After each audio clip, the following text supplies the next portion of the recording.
Competitive ఎగ్జామ్స్లో ఈ type of questions ఇచ్చినప్పుడు విత్ ఇన్ సెకండ్స్లో ఎలా సాల్వ్ చేయాలో చూద్దాం. క్వశ్చన్ చూడగానే అమ్మో ఇంత పెద్ద పెద్ద వాల్యూస్ ఉన్నాయి మనం చేయలేంలే అనుకుంటాము, కానీ చాలా చాలా సింపుల్గా చేసేయచ్చు. ఇక్కడ మనం మిక్స్డ్ ఫ్రాక్షన్ ఎలా రాసుకోవచ్చు, ప్లస్గా రాసుకోవచ్చు కదా. ఇప్పుడు అలానే రాసుకుందాం, కానీ కొంచెం డిఫికల్ట్గా రాసుకుందాం.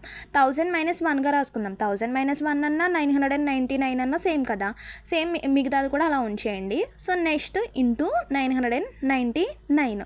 ఇప్పుడు ఏం చేద్దామంటే ఆ 999ని అన్నిటితో మల్టిప్లై చేసుకుందాం. 1000 - 1 అంటే 1000 ఇంటూ 999 అంటే మనకి 9,99,000 కదా. -1 ఇంటూ 999 అంటే 999 ప్లస్ 995 ఇంటూ 999/999. సో ఆ రెండు సేమ్ కాబట్టి క్యాన్సిల్ అయిపోతుంది, అంటే బైలో ఉంది ఇంటూలో ఉంది కాబట్టి క్యాన్సిల్ అయిపోతుంది. ఇంకా మనకి -999 ప్లస్ 995 అంటే ఎంత వస్తుంది, -4 కదా.